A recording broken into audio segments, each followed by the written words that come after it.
Welcome to the 21st Century Man podcast.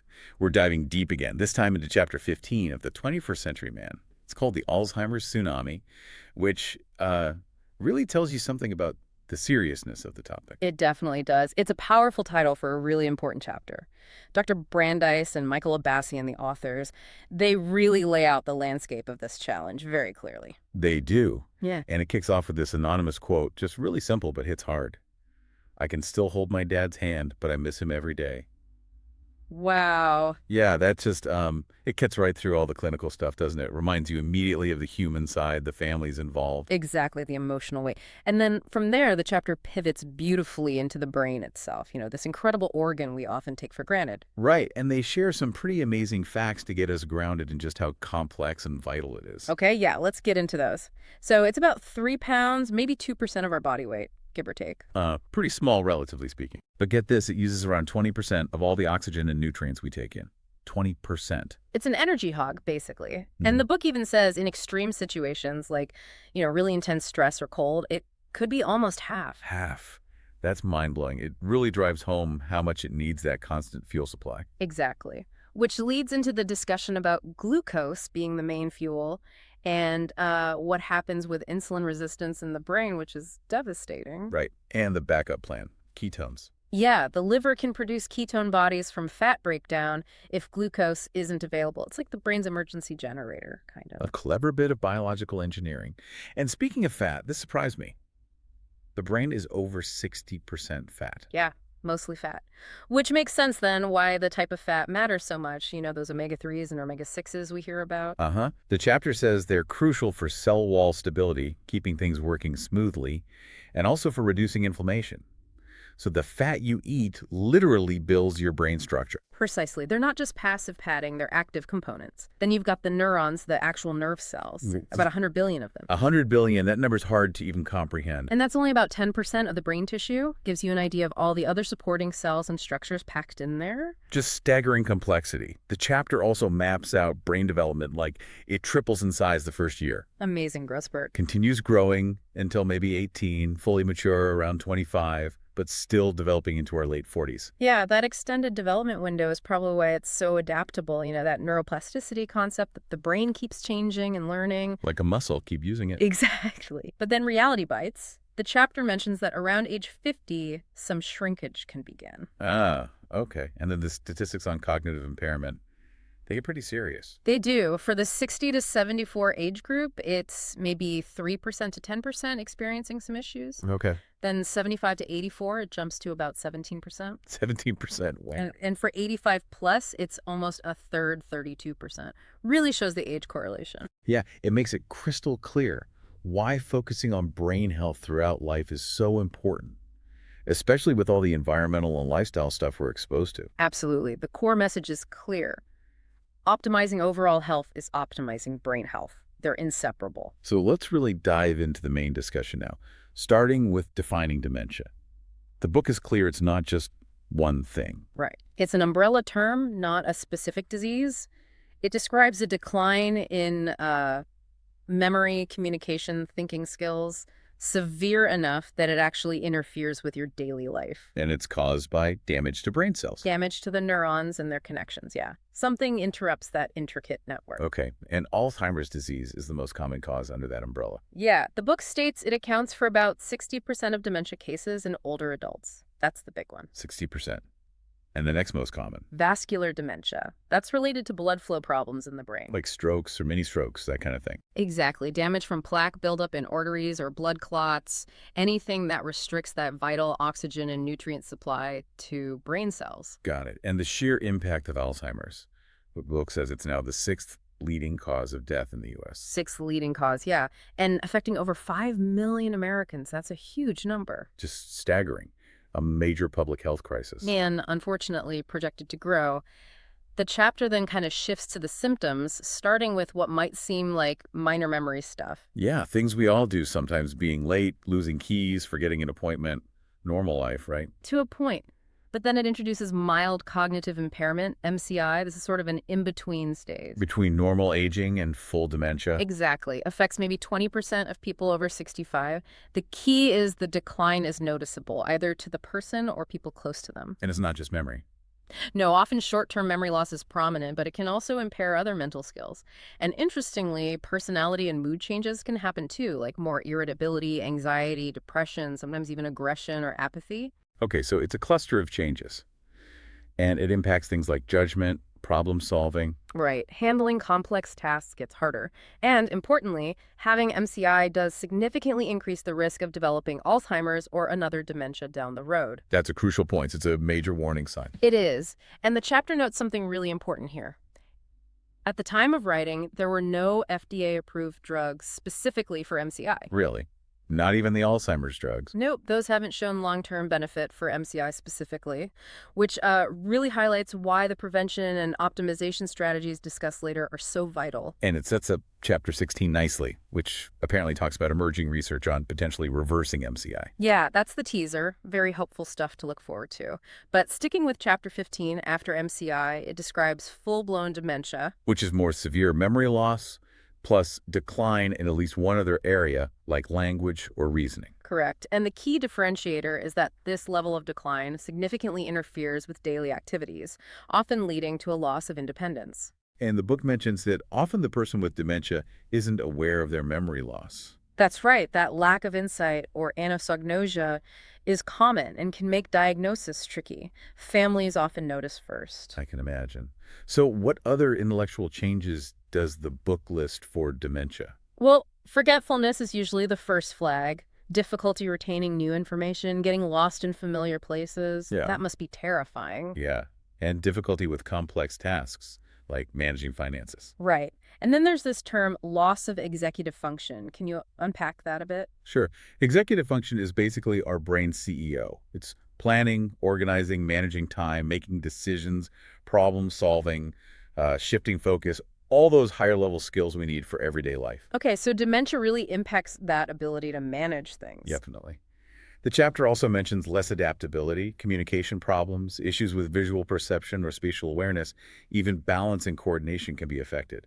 Worsening confusion is a big one, too. It's a very broad impact. And then there are the mental and emotional changes on top of the cognitive ones. Right, like personality shifts, depression, anxiety, sometimes anger, inappropriate behavior. Paranoia, agitation, and in later stages, potentially even psychosis, like hallucinations. It covers the whole person, tragically. Such a difficult disease. The chapter then circles back briefly to vascular dementia. Just reinforcing it's the second most common type, all about that impaired blood flow. And mentions that MRI scans can be helpful in seeing that vascular damage or brain atrophy. Exactly. MRI can help assess the extent of cerebrovascular disease and give clues about the risk of someone with MCI progressing to dementia. Useful diagnostic tool. Okay, then the chapter broadens out again to talk about neurodegenerative diseases generally. Right, defining it as any condition involving the death of brain cells. It's a wide net. Including things like brain injuries, cancer, MS, Parkinson's, seizure disorders, even mental health disorders and circulatory issues. Yeah, the key takeaway is that having any of these other conditions can make someone more vulnerable to developing dementia or Alzheimer's later. It's all interconnected brain health. That makes sense. Okay, let's focus specifically on Alzheimer's now, which the book calls a more severe form of dementia. Affecting those 5 million plus Americans, mostly over 75, and sadly, death rates have climbed dramatically. And the chapter breaks its progression down into stages: mild, moderate, and severe. What characterizes the mild stage? In mild Alzheimer's, you see more frequent losing or misplacing things, definite memory loss beyond normal aging, maybe getting lost sometimes, poor judgment, less spontaneity, tasks taking longer, trouble with money. Mood changes too? Yeah, increased anxiety or aggression can start to appear. This is often when a diagnosis happens. Okay. Then things progress to the moderate stage. What happens then? Memory loss and confusion get worse, attention span shortens, learning new things or coping with new situations becomes really difficult. Multi-step tasks, like dressing, become challenging. Behavioral changes too. Yes, impulsive behavior, anger, agitation, restlessness, wandering, especially later in the day, that sundowning phenomenon, repetitive statements or movements, and, heartbreakingly, difficulty recognizing loved ones can start. Hallucinations or paranoia might emerge here too. More supervision is definitely needed. Sounds incredibly demanding for caregivers. And then the severe stage. In severe Alzheimer's, communication often reduces to just groans or moans. There's complete dependence for care, often bedridden much of the time. Physical decline as well. Significant weight loss, sometimes seizures, skin infections become a risk, swallowing difficulties are common, loss of bowel and bladder control, increased sleeping. And sadly, pneumonia, often from aspirating food or liquid, is a very common cause of death in this stage. Just a devastating progression. After outlining that, the chapter stresses something crucial: evaluation and ruling out other causes of dementia symptoms. Absolutely critical, because some things look like dementia but are actually reversible if caught and treated. Like what? What examples does the book give? Things like low testosterone, low thyroid function, vitamin B12 deficiency, serious sleep disturbances like sleep apnea, drug or alcohol overuse, insulin resistance, even infections like Lyme disease. So getting a thorough workup is essential before jumping to a dementia diagnosis. Definitely. You don't want to miss something treatable. The chapter also has this really important warning about medications that can actually worsen brain health, especially in older adults. Yeah, this was an eye-opener. The list is quite long. Anti-anxiety meds like benzodiazepines, anticholinergics found in lots of allergy or sleep aids, some older antidepressants, first-gen antihistamines, anti-nausea drugs, antipsychotics, anti-seizure meds. Wow, keep going. Chemotherapy, statins for cholesterol, beta blockers, some incontinence drugs, opioids, Parkinson's drugs, sedatives, even some surgical anesthesia or pain meds linked to sundowning and sleeping pills. That's a lot of common medications. It is. The point isn't that they're all bad, but that long-term use, especially in older people, needs careful review with the doctor because of the potential cognitive side effects. Right. Regularly reviewing your meds is key. Absolutely. Okay, shifting gears to risk factors. The book splits them into givens, things we can't change, and lifestyle factors we potentially can. What are the givens? The main givens are genetics, specifically having that APOE4 gene variant, which we'll talk more about later. Also, having a family history of dementia. Makes sense. A history of stroke is another big one. The book says it triples the risk. And simply, advanced age itself is the biggest non-modifiable risk factor. Right. But then the lifestyle factors, this is where we have some agency. The chapter mentions a big 25-year study. Yes, following 15,000 people from midlife, it pinpointed 3 major lifestyle risk factors for later dementia. And those were? Diabetes, especially linked with being overweight, so BMI over 25, smoking, and hypertension or high blood pressure. Okay, so diabetes, smoking, high blood pressure, those are huge, actionable takeaways, things people can work on. Absolutely. Which leads right into the big question, can we prevent this? Is it reversible? What does the chapter say? Is there hope? There actually is some encouraging news. The overall rate of dementia from all causes has actually been declining in high-income countries. Really? Why? Likely a mix of things. Better education about health, better management of vascular risks like blood pressure and cholesterol, and generally healthier lifestyle shifts. That's fantastic news. It shows that public health efforts and individual choices can make a difference. What about reversing MCI, that French study? Ah, yes, that was fascinating. It found that over a 4-year period, while some people with MCI did worsen, a significant chunk, more than a third, actually reverted to normal cognitive function. Over a third. That really challenges the idea that MCI is always a one-way street to dementia. Exactly. It suggests there's potential for recovery, which, again, Chapter 16 will explore more. Okay. And the Cleveland Clinic review the book mentions. What protective factors did that highlight? It reinforced several key lifestyle pillars. First, exercise. Improves blood flow, memory, thinking, learning, and lowers Alzheimer's risk. Big one. Makes sense. What else? Nutrition. Fighting oxidative stress from high-sugar, healthy fat diets with things like fresh fruits and vegetables. Sleep and relaxation. Crucial for clearing out brain waste, like amyloid plaque. Okay. Exercise, diet, sleep. Mental exercise, the whole use it or lose it idea. Keeping the brain active, social interaction, staying connected seems to protect against memory loss, like in the Nun study. And finally, medical management, actively treating obesity, hypertension, and diabetes. So the whole package deal, really, a holistic approach. Precisely. It's not just one thing, which leads to the prevention and treatment section. The chapter is pretty blunt here. No magic bullets yet. Right. No FDA-approved med for MCI, no cure for dementia. The book uses the analogy of cancer dementia as an umbrella term, likely many causes, so probably no single cure. Which puts the focus squarely back on lifestyle, doesn't it? It does. The chapter gives specific recommendations. Let's start with physical exercise. We just heard it's protective. What else does it say? Reinforces the reduced dementia risk link. Good for vascular health, good for mood, stress reduction. Mentions the American Heart Association guideline, 150 minutes of moderate aerobic activity a week. Good target. Okay. What about sleep disorders? Big red flag. Sleep disturbances are common in dementia, but also a risk factor for it. Things like sleep apnea are especially worrying because they reduce oxygen flow to the brain periodically. So getting sleep issues treated is critical for brain health, Absolutely. Then there's mental and social stimulation. keeping the brain active and connected. Exactly. It promotes brain plasticity, making new connections, and helps fight off brain shrinkage. The chapter uses that great example of the London taxi driver. Oh yeah, the ones who had to memorize the entire city map. Right. Compared to bus drivers on fixed routes, the taxi drivers had larger hippocampi, the memory center, and better brain connectivity. Real-world proof of use it or lose it. Fantastic example. What about those brain training games and apps? The chapter is a bit cautious there. It says traditional memory training can help older adults, but the evidence for commercial computerized programs showing broad, lasting benefits beyond the specific game tasks is, well, lacking. So don't rely just on an app. Probably better to do a variety of engaging things. Puzzles, games, hobbies, learning new skills. Keep it varied and enjoyable. Makes sense. Okay, let's talk nutrition. Increasingly important, the book says. Definitely. Poor nutrition is common in Alzheimer's patients and linked to worse outcomes. There's this growing idea of a systems approach looking at the whole dietary pattern. And the Mediterranean diet comes up again. Big time. Lots of studies link it to lower MCI and Alzheimer's rates and slower cognitive decline. It just keeps proving its worth. What specific foods from that diet does the chapter highlight for brain health? Fatty fish for omega-3s, egg yolks for choline, berries for antioxidants, cruciferous veggies like broccoli, leafy greens for vitamins E and K, walnuts for DHA. Coffee, dark chocolate. Yep. Coffee in moderation, dark chocolate for antioxidants and flavonoids.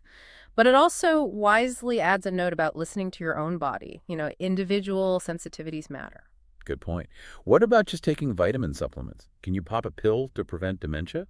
The chapter basically says probably not as a standalone strategy. Diet should always come first. The evidence for single supplements preventing dementia is generally weak. But are any worth mentioning? It touches on a few areas of research. Antioxidants might help fight oxidative stress.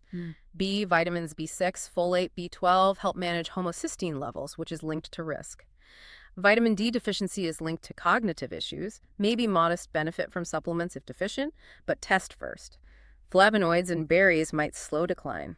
So no magic pill, but maybe supportive as part of a bigger plan. Exactly. Supplements should be part of a whole lifestyle program, not a replacement for healthy eating. Got it. Okay, screening. How do we check for cognitive issues? Well, there's no single blood test or scan that says dementia. It's more layered. There are basic online tools like the Cleveland Clinic one mentioned, or apps that can give you a rough idea. But for a real assessment. You need a doctor using standardized tests like the Mini Mental State Exam, MMSE, or the Montreal Cognitive Assessment, MoCA. And doctors should also screen for those reversible causes we talked about: thyroid, B12, testosterone, depression. What about brain scans? Brain MRI is usually recommended in the initial workup. It shows more detail than a CT. And advanced tests, PET scans, specific MRI analysis, sometimes spinal fluid or blood tests can look for biomarkers like reduced glucose use, amyloid plaques, or brain atrophy. So a combination of clinical assessment and imaging. What about genetic testing? That APOE4 gene again. Yeah, genetic testing, especially for APOE, is becoming more common in prevention discussions. The E4 variant is the main genetic risk factor for late-onset Alzheimer's. How does it increase risk? It seems to be involved in inflammation and how well the brain clears out those amyloid plaques. Having one copy increases risk. Having two copies, one from each parent, increases it dramatically, maybe 12 times. 12 times, wow. Which really highlights that if you know you have that genetic risk, optimizing your lifestyle becomes even more critical.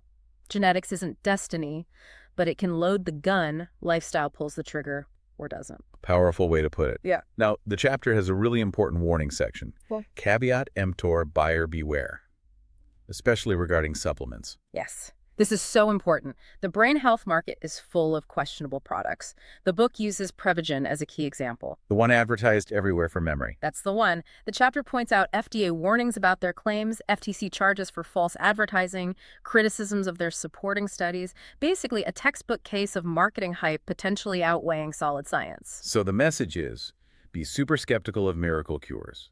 Absolutely. Don't fall for silver bullet solutions. Stick to reputable sources for health info. The chapter mentions consumerlab.com as a good independent resource for checking supplement quality and claims. Good tip. And it suggests talking to your doctor about genetic testing if you're concerned. Yeah, and maybe seeking out physicians or counselors with expertise in genomics for personalized advice. It also directs people to the Alzheimer's Association website, alz.org, for reliable information and support. Excellent resources. Okay, let's wrap up with the key takeaways the chapter emphasizes at the end. It really drives home the scale of the problem. 50 million affected globally now, maybe 150 million by 2050. The cost is astronomical, hundreds of billions, heading towards $1 trillion in the U.S. alone. And the personal message. We don't want you to become another one of the statistics. Exactly. It reminds us there are over 35 known contributors to dementia, making that common sense lifestyle optimization approach so vital. It also stresses that MCI isn't trivial. It impacts quality of life and is a serious sign. And it ends on that empowering note about intervention points. Right. We have two main shots. Prevention through healthy living and potentially reversing MCI, though that takes more effort. It's that call to action. Be a hero and save your own life. Love that. And the final action steps. Take those big three lifestyle risks seriously. Diabetes, often diet-related, smoking, and hypertension, often exercise-related. Improve nutrition. Stop smoking. And exercise like your life depends on it. Because it does. Because it really, really does. It's a fantastic summary by Dr. Brandeis and Michael Abashian in Chapter 15, a must-read section of The 21st Century Man. Absolutely. We strongly encourage you to get the book and read this chapter fully. This deep dive has hopefully given you a solid understanding of the Alzheimer's tsunami, the risks, and importantly, the potential for prevention and mitigation. It's a lot you can do. Definitely.